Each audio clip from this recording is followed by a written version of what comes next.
E aí pessoal, tudo bem? Eu sou Renato Sapiro, advogado de formação, esportista nas horas vagas e pai da Olivia, que é minha grande paixão. Sou sócio fundador da Sapiro, uma consultoria de recrutamento jurídico, compliance e áreas correlatas. E esse é o Direito de Resposta, um raio-x do mercado jurídico. Sejam muito bem-vindos. Esse é um podcast leve e informal, onde falaremos com os principais personagens desse meio sobre carreira, tendências e, é claro, curiosidades.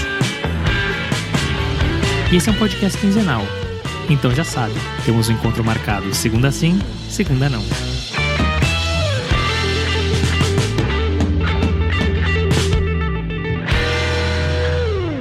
Mônica é uma verdadeira camaleoa. Atuou por escritórios e empresas, de nacionalidades distintas e em diferentes mercados. Em comum, apenas a facilidade para se adaptar. Mônica contou sobre a sua experiência de morar e trabalhar fora do Brasil, deu a sua opinião sobre a realização de LLM, falou sobre a conciliação da maternidade e a carreira e contou como enxerga o departamento jurídico e os seus parceiros de negócio, os escritórios de advocacia. Episódio direto, objetivo, mas cheio de conselhos que te farão refletir. Mônica é formada em Direito pela USP e tem um LLM pela Universidade de Michigan. Trilhou carreira internacional, tendo atuado por 2 escritórios americanos e uma empresa japonesa, a Tokyo Marine. De volta ao Brasil, passou por Panalpina, FedEx e atualmente é diretora jurídica na Uber. Mas melhor que ouvir de mim, vamos ouvir dela. Mônica, muito obrigado por ter aceitado o convite do Direito de Resposta. Já há muito tempo eu queria falar com você. Você tem uma trajetória muito bacana, experiência fora, experiência no Brasil, escritório estrangeiro, multinacional, enfim. A gente vai falar bastante disso, então eu estou muito contente em te receber aqui. Obrigado por ter aceitado o nosso convite. Obrigada pelo convite. Muito bem. Vamos começar então da nossa pergunta clássica, tradicional. Planejamento de carreira. Você tem uma carreira que ela é sólida, né? Você passou por escritório, principalmente estrangeiro, passou pelo ambiente corporativo, onde já está há muitos anos e sempre com períodos sólidos, né? Longos períodos. Essa sua trajetória, de alguma maneira, ela foi planejada? E se não foi, quais eram os seus outros objetivos? De uma maneira geral, sim. As duas opções, tanto trabalhar dentro de um escritório quanto trabalhar dentro de uma empresa, foram, sim, planejadas. Eu sempre quis trabalhar fora um tempo também, entender um pouquinho de como era ficar fora e ter essa experiência. Mas, de certa maneira, também foi um pouco de ir atrás conforme o momento foi se apresentando e as opções foram aparecendo. Então, teve uma parte de planejamento, mas também bastante de opções que foram aparecendo e a vontade de experimentar coisas diferentes, novas, e essa vontade aí de aprender cada dia mais. E o direito, assim, você conseguiu decidir fácil, assim, dando até um passo atrás? Era o que você queria desde sempre? Porque é tão difícil a gente escolher com 16, 17 anos, né? Então, não. Na verdade, se eu te contar que eu queria ser uma física, você acredita em mim? Era a minha matéria melhor. Eu tirava só 10, adorava física, louca por números. Na época eu queria ser física e não era muito comum mulheres físicas. No Brasil não tinha muita visibilidade ou opções e tal. E o meu pai que virou e falou assim, que tal você fazer um direito e depois você decide se você quer fazer? E foi assim que eu entrei. Eu não tenho ninguém na minha família que seja advogado, juiz, promotor. Foi muito mais vamos aí, né? E acabou que me apaixonei perdidamente. Os pais que adoram que a gente siga caminhos como direito, engenharia, medicina, né? Não, faz depois, né? A gente recebeu aqui vários convidados e sempre que a gente via um percurso diferente, o Durso, que, enfim, queria fazer artes cênicas, tinha, não me lembro quem era, uma outra convidada também queria um caminho super diferente, e os pais, não, faz isso primeiro, depois você faz outro. O que aconteceu? Desistiu do outro, né? E que bom que você se apaixonou, ganhamos uma boa advogada.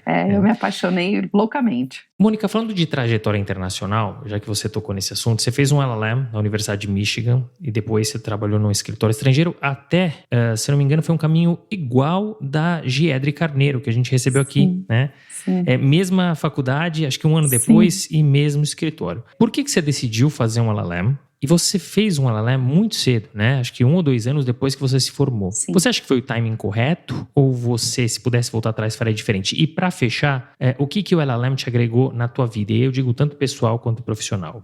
Tá, eu vou começar sobre o timing. Eu acho que é super importante, né?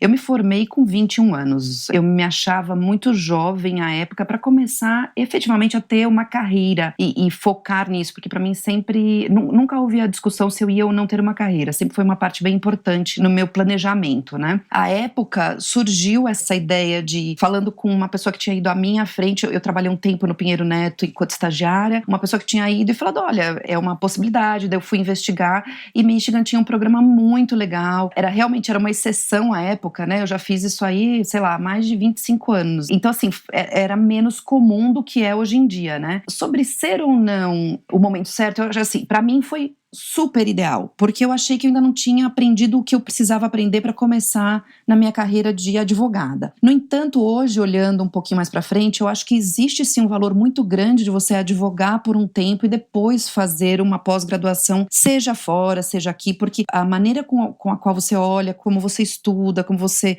aproveita as aulas é muito diferente. Então, eu acho que tem vantagens nos dois lados e é muito pessoal de cada um. Para mim foi fantástico a época. O que trouxe para mim? Assim, primeiro, umas amizades sensacionais que até hoje continuaram, seja na própria faculdade, seja pessoas de outros lugares que foram fazer LLMs, pessoas que estavam lá fazendo JDs deles. Houve a possibilidade de eu continuar fazendo aí um trabalho fora que eu acho que agregou bastante, me desafiou bastante enquanto carreira. E eu acho assim, para mim, eu achei que foi... Não trocaria nada mesmo, assim, mas eu sou uma pessoa que tem poucas coisas que tenham sido feitas que eu posso te dizer, puxa, me arrependo pra caramba, não tenho muito disso não, então você vai escutar eu super empolgada com tudo, tá? Mas se você se arrependeu, não conta que ainda tem uma pergunta mais pra frente sobre isso. Tá bom. Mas, Mônica, olha só, eu gosto muito de fazer essa pergunta porque as pessoas têm visões diferentes sobre LLM, sobre momentos, sobre o que agregou, tem muita sinergia também nas respostas, né? Mas eu gosto sempre de ouvir e de fazer essa pergunta para mostrar as diferentes visões para o nosso público. Depois do LLM, você continuou, né, nos Estados Unidos, passou primeiro como uma associada internacional no escritório, depois você foi para o Sherman já como efetivamente uma associada. Qual que é a diferença dessas figuras, né, do associado internacional e do associado? Muda a rotina, muda o dia a dia? E somando esse período todo de escritório estrangeiro, escritório americano, o que você aprendeu que você trouxe principalmente aí para sua vida profissional? Muda bastante. A proposta do associado internacional, ela é limitada em tempo e escopo, honestamente, porque a ideia, muitas vezes ela é pautada ou ela é montada em cima de um relacionamento, seja com outro escritório, seja com a intenção do escritório estrangeiro continuar trabalhando com o escritório local. E então, assim, tanto os projetos que são dados quanto o tipo de trabalho efetuado é muito diferente. Quando você entra no path do associado, né, a coisa muda, né, porque você é mais um ali, né, e você tem que estar prestando, tanto em termos de horas quanto em termos de trabalho efetivado, ele é muito diferente, né, então você dá até uma questão assim, muitas pessoas que vão fazer o LLM, que já têm experiência, têm muito mais experiência do que aqueles que estão lá acabados de sair da faculdade, mas você é tratado exatamente como se você tivesse acabado de sair da faculdade, como primeiro anista que está começando e que não tem muita noção enquanto associado.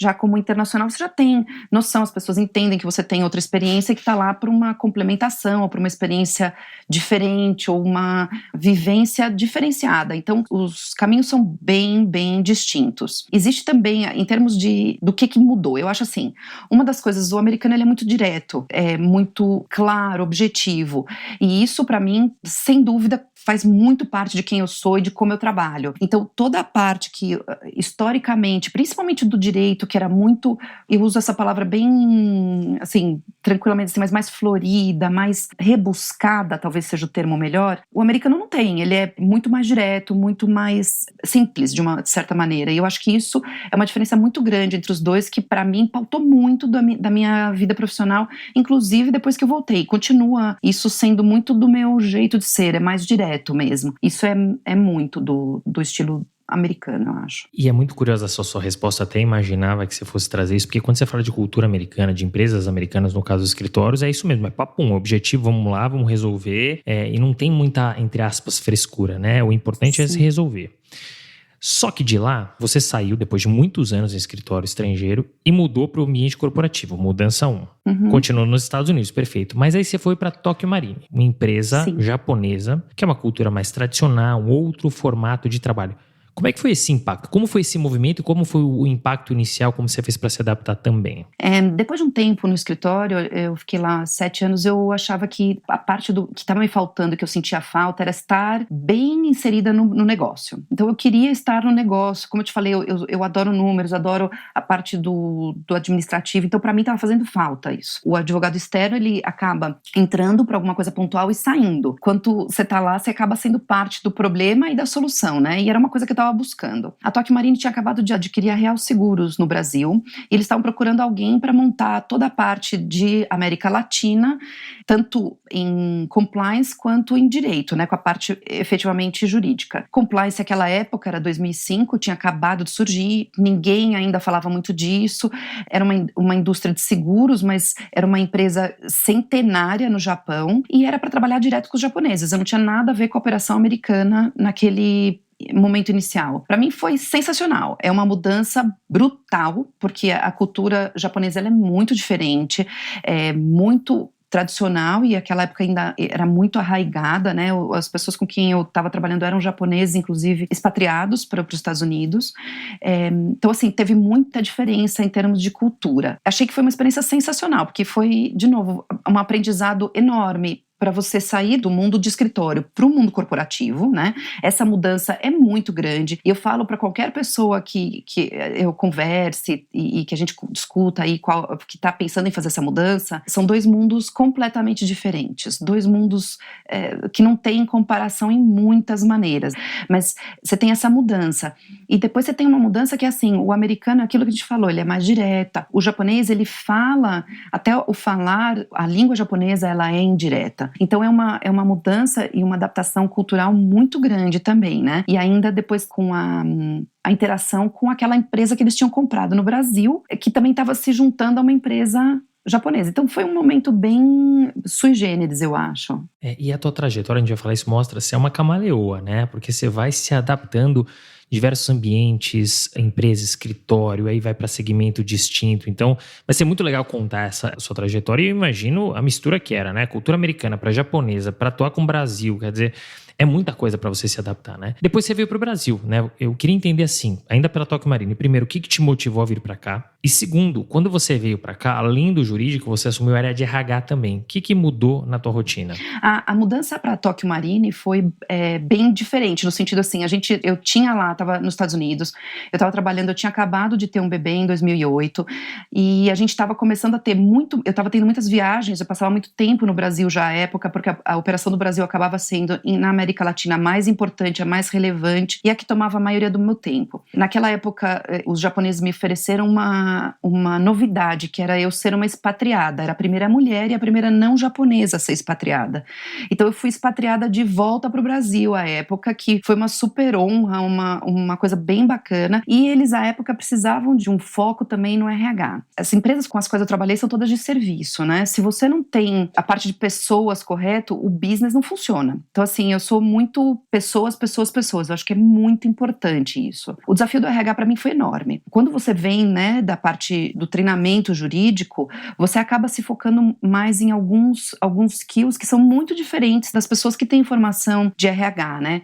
Então, para mim, isso foi um aprendizado enorme. Aprender sobre tanto como as pessoas funcionam, treinamentos, até a folha mesmo, né? Como que você tem algumas coisas que precisam funcionar muito bem e clockwork mesmo. Não dá para você ter nenhum erro em alguns locais, né? Não existe margem de manobra. E como o teu ativo principal, que são essas pessoas, é essencial, importantérrimo e sem elas, teu business inteiro pode desmoronar. Então, para mim, isso foi assim, sensacional, foi bem bacana o processo. E eu fiquei durante muito tempo pensando se eu queria sair do direito para focar em recursos humanos. Que foi o movimento que eu fiz. Porque é apaixonante mesmo, né? E de alguma maneira são áreas próximas, né? Então hoje eu atuo com RH direcionado no mercado jurídico, mas são áreas muito próximas mesmo. Então eu imagino que a adaptação não tenha sido tão complexa, principalmente porque você é people mesmo, né? Você é super people oriented. Então para você, imagino que deva ter sido um pouco mais tranquilo mesmo. E são áreas próximas, né? Sim. 2012, você deixa o mercado securitário e aí você entra na Panalpina, que é da área de transporte, né? Sim. Assim como o mercado securitário, me corrija se eu estiver errado, mercado, mas é considerado machista, né? Tanto securitária quanto o mercado de transporte. Você sentiu que por conta desses mercados você teve que passar mais obstáculos do que o usual para você chegar onde você chegou? E uma pergunta que eu queria entender, você falou de filho, né? Como é que você faz para conciliar a maternidade e a carreira, principalmente em mercados como esses? Eu vou começar pela primeira parte. Eu por muitos anos, muitos anos, eu fui o literal, a única mulher à mesa, né? Então, isso aconteceu por muito tempo, né?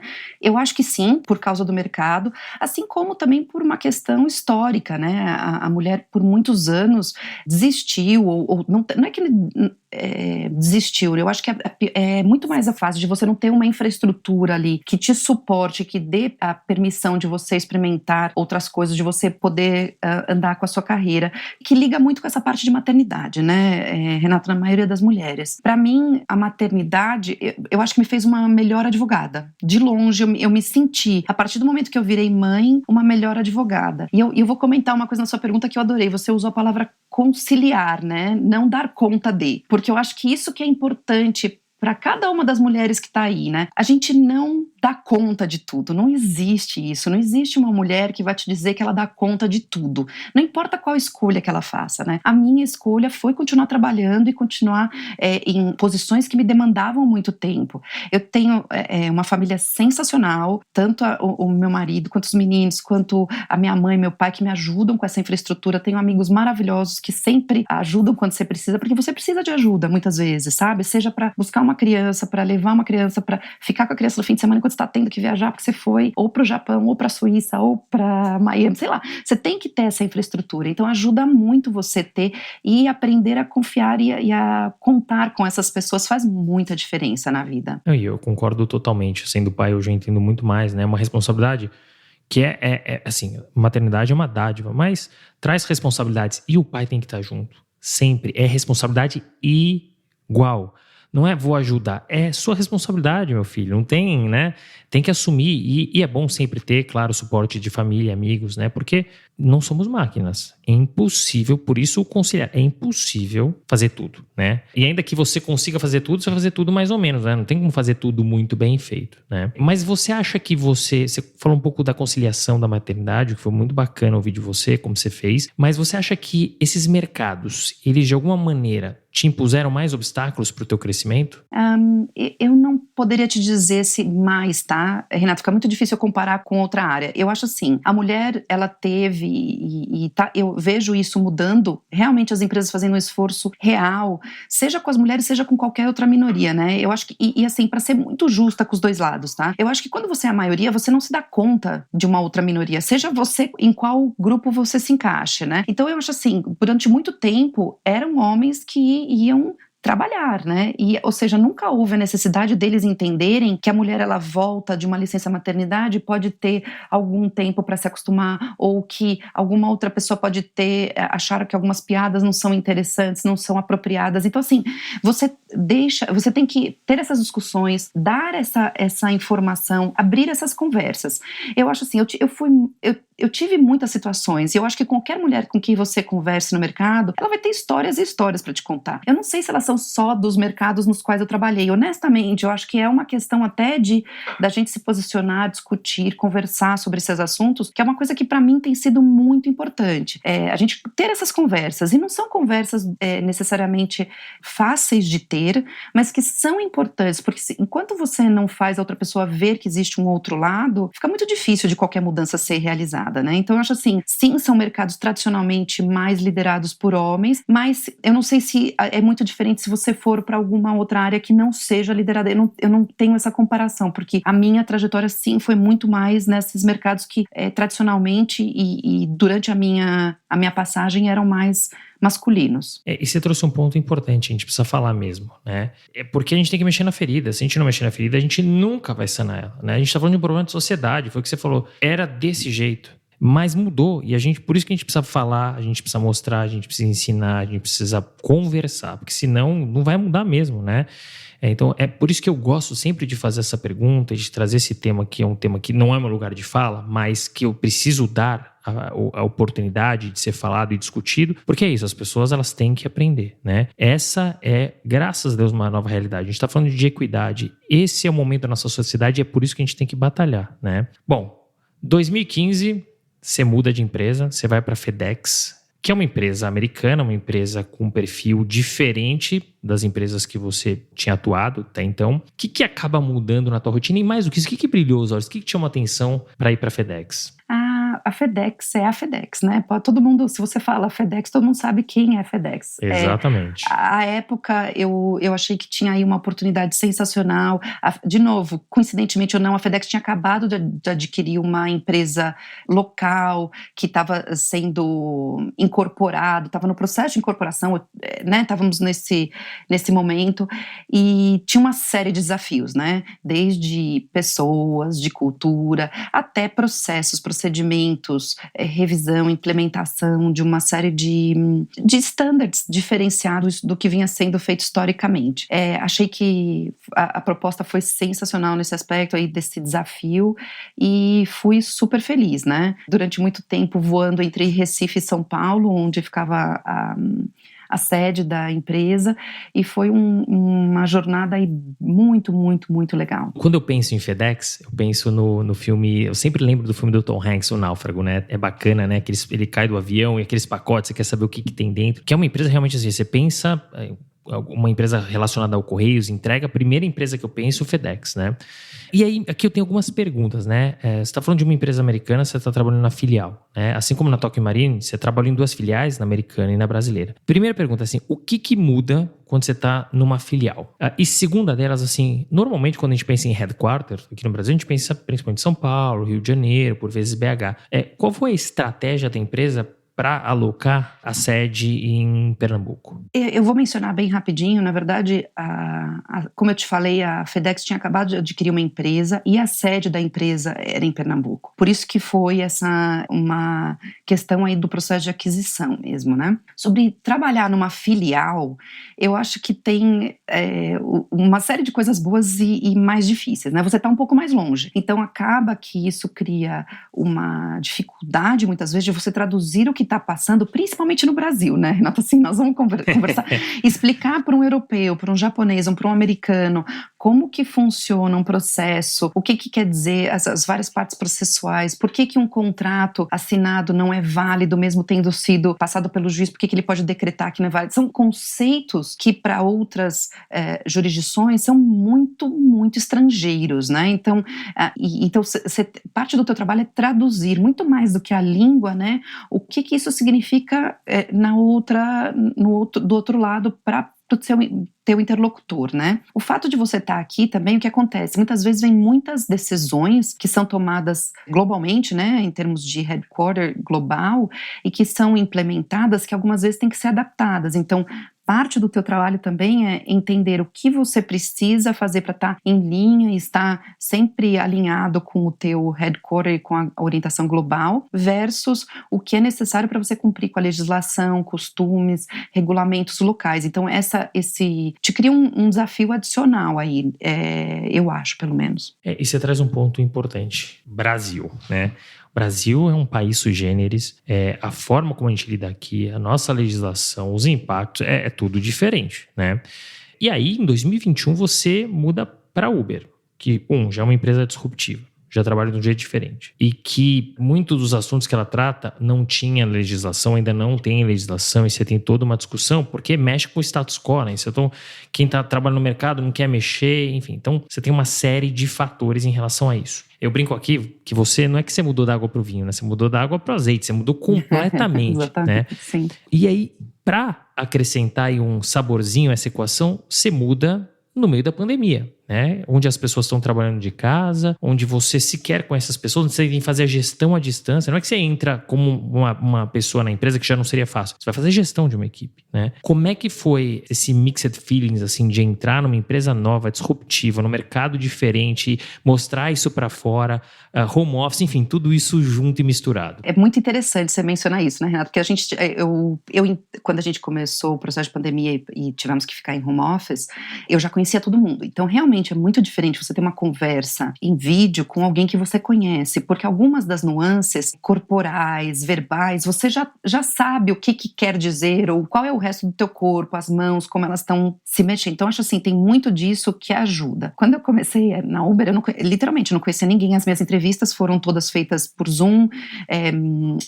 Eu não conhecia ninguém. Foi definitivamente uma layer adicional de desafio, porque é difícil. É muito difícil você criar esse rapport com as pessoas, você gerir pessoas, mas eu tenho que te dizer assim, eu tive uma sorte imensa, porque eu acho que tanto os meus pares, quanto a equipe, quanto todo mundo para quem eu reporto, foram super bons comigo, sabe? Me receberam bem, ajudaram, têm ajudado esse processo. Então, assim, a parte da pandemia, eu tenho que te confessar que eu estava com mais medo e acabou não sendo tão doída, né, no processo, porque no final, acabou que todo mundo foi super compreensivo e tem sido bem ajudado bastante nesse processo, né? Então, fica mais fácil essa mudança, né? Não, sem dúvida. Quando você tem uma equipe que te recepciona bem daqui à distância, aproveito para mandar um abraço para o meu amigo Adriano Scopel, da sua equipe lá da Uber.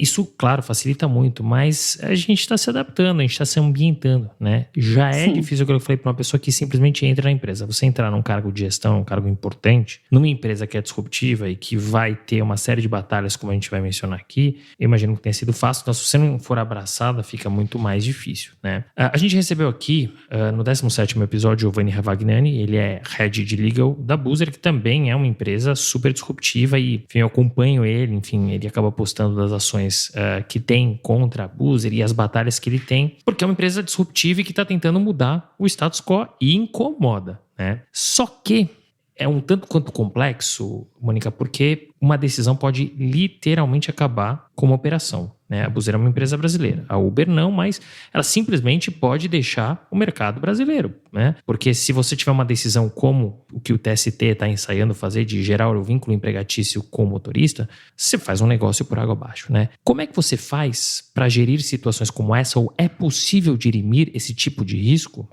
Eu acho que a nossa função como advogado, independentemente do tipo de risco, é exatamente tentar gerir ou dirimir o máximo possível o risco, né? Essa é a nossa função como advogado. Acho que hoje em dia, para você realmente ser um parceiro do negócio, se você não faz isso e não entende o que o teu business faz, qual é o objetivo, qual o planejamento, e trabalha literalmente lado a lado do teu negócio, você não tem como ser bem sucedido, não tem como ter uma carreira de sucesso, né, como advogado. Acho que antigamente aquela visão bem mais antiga, né, do advogado sendo a pessoa que diz não e ponto, ela já não cabe mais no mundo que nós estamos, né? Principalmente pós-pandemia. Eu acho que hoje não há de se falar disso, né? Seja qualquer empresa, qualquer mercado que você tenha, você tem que ser um parceiro do negócio, você tem que entender e tentar realmente trabalhar para que o negócio seja bem sucedido, né? Você é parte do negócio. Eu acho que é essa parte que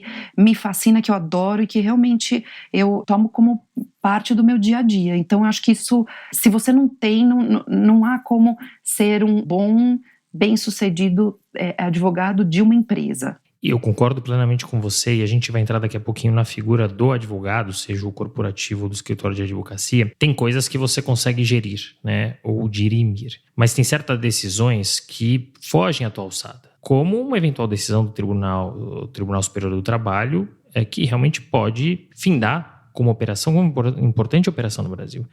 Em relação a esse tipo de situação, não só como gerenciar, o que pode ser feito, e mais do que isso, como levar isso para os gringos, né? Porque a gente falou, é o Brasil, né? É difícil. Como explicar isso para eles? Eu acho que a parte de explicar as decisões acaba sendo mais fácil no sentido assim, você acaba tendo a prática de explicar o que é quase inexplicável, né? As decisões e o porquê delas, e eu não falo de nenhuma em específico, eu digo assim de uma maneira geral. Muitas vezes o nosso direito ele é muito diferente de outros direitos, principalmente o anglo-saxão, que é onde as coisas são feitas a proposta, e o propósito é totalmente diferente.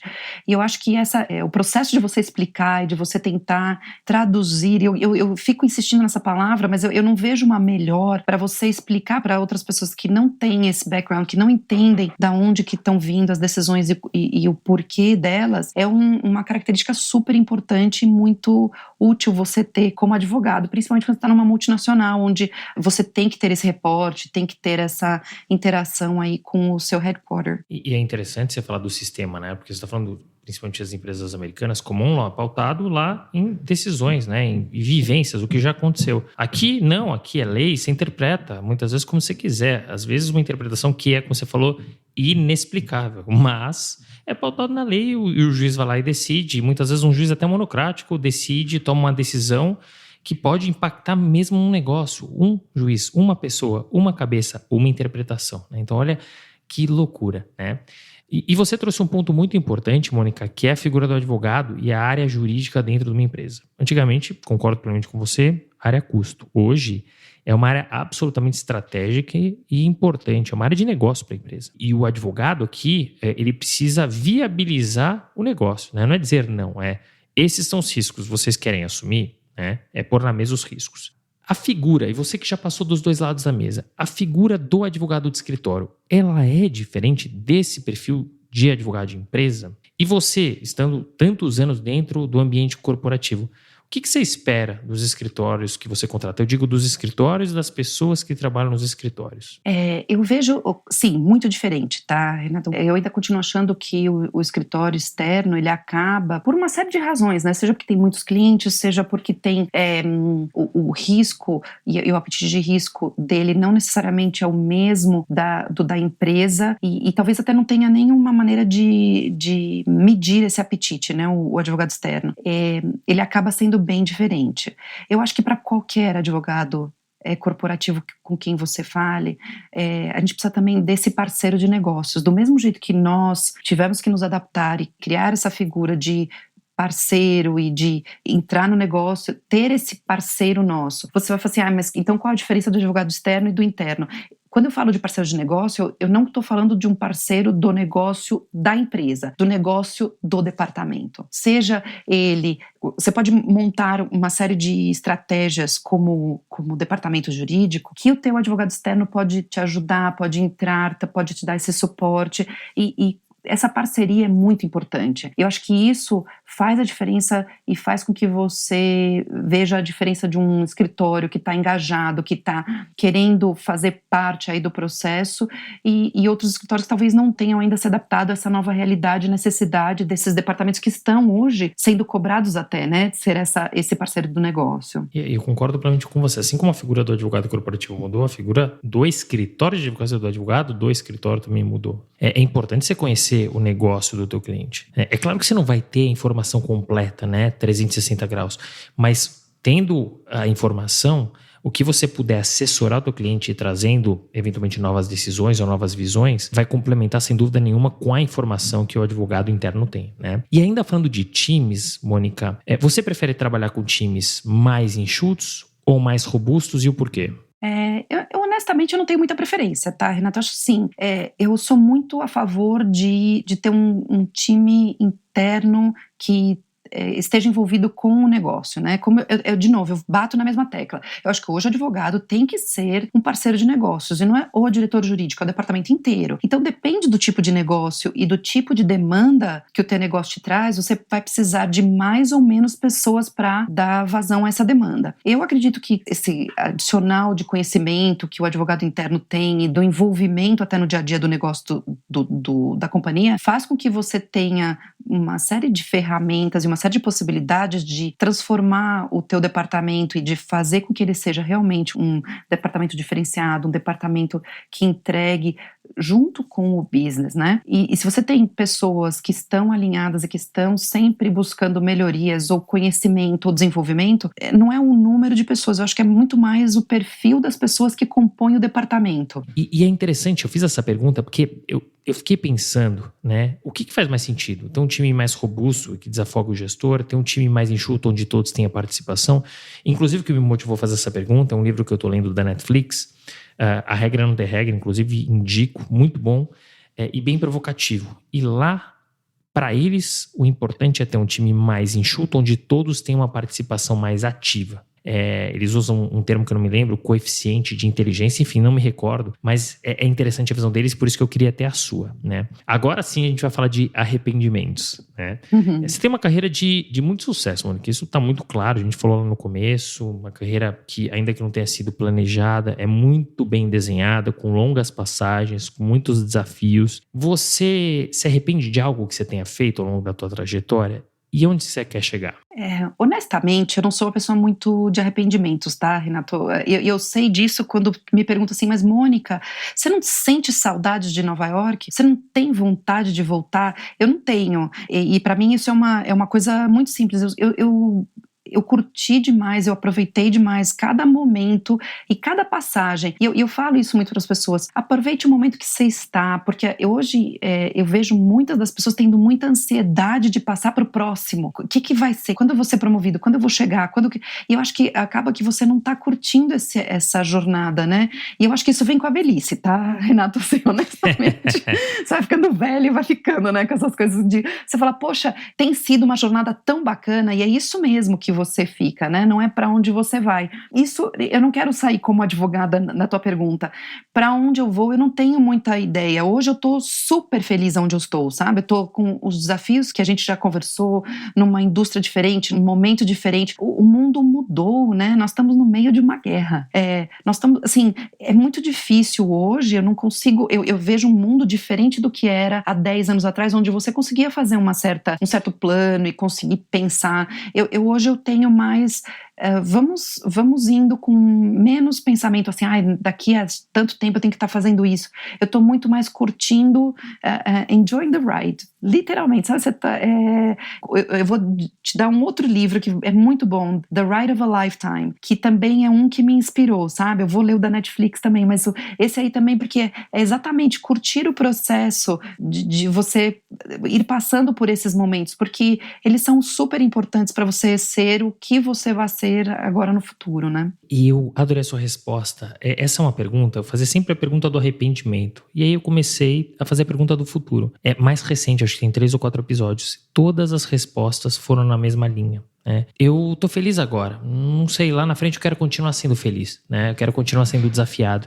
E não precisa ter uma resposta mesmo, né? Aquela história de pergunta de regra, o que você quer ser daqui a 3 anos? Não sei, né? Eu quero estar feliz, né? Então acho que isso é o mais importante, hoje eu estou feliz. Você já trouxe esse conselho, já foi valiosíssimo, mas eu queria que, para fechar, Mônica, por favor, você trouxesse algum conselho, alguns conselhos adicionais que você traria para esse nosso público.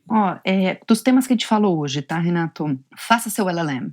Se você tem a possibilidade, experimente morar fora, sair da sua zona de conforto sempre. Eu acho que é uma coisa que sempre vale a pena, seja ela na sua vida pessoal, seja na vida profissional. Eu acho que isso te engrandece. Aprenda, nunca deixe passar um termo que você não entende, uma coisa que você não... Faça a pergunta, não tenha vergonha de ser a pessoa que faça a pergunta, porque eu te digo, muitas vezes eu fiz a pergunta e as pessoas falaram, ainda bem que você perguntou, não tinha nem ideia do que essa pessoa estava falando. Então assim, seja essa pessoa, não acho que tenha nada de mal você fazer uma pergunta, não me sinto à vontade no meio da reunião, ok, sabe, eu não tô dizendo assim, sai aí no momento errado, mas eu acho que vale isso. Tenha paciência. Eu acho que hoje a gente está cada vez com menos paciência, com mais ansiedade. Assim, a jornada é muito legal e curta ela, porque eu acho que a gente está deixando sempre, assim, estamos sempre querendo mais e mais, e eu acho que a gente está deixando de curtir um pouco o processo, e o processo é maravilhoso. E esse conselho, todos foram bons, mas para mim é o melhor, e eu acho que é inédito, não me lembro de alguém que trouxe esse conselho, sabe por quê, Mônica? A gente, por isso talvez você não tenha arrependimentos, porque você viveu você curtiu. E a gente não está curtindo as coisas na vida. É tudo acelerado e a gente quer que aconteça para ontem. E é tudo, não é só na vida profissional, é para tudo, né? Então, eu gostei. Vamos curtir um pouquinho mais, vamos aproveitar, vamos vivenciar, né? Eu acho que a vida, no final do dia, é para isso. E a vida não é uma corrida de 100 metros, né? Como dizem, é uma maratona mesmo. Então, vai aproveitando, vai olhando a passagem, esquece o tempo. Não precisa fazer um pace bom.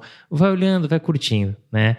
Mas, olha, muito obrigado. Eu adorei bater esse papo com você, gostei muito, assim, uma conversa objetiva, mas cheio de boas histórias, cheio de exemplos, de curiosidades. Fiquei muito feliz e eu tenho absoluta certeza que vai fazer um baita sucesso que o público, os nossos ouvintes vão gostar também muito. Então, muito obrigado pela generosidade, pelo tempo e, enfim, por tudo. Eu que agradeço, Renato, adorei, foi maravilhoso mesmo, obrigada pela oportunidade e de verdade, assim, sempre à disposição, eu adoro conversar, como você viu, eu não consigo parar nem ficar quietinha. Obrigada. Fim de papo. Se você gostou, recomenda para seus amigos. Se não, fala comigo que eu quero te ouvir. Até a próxima.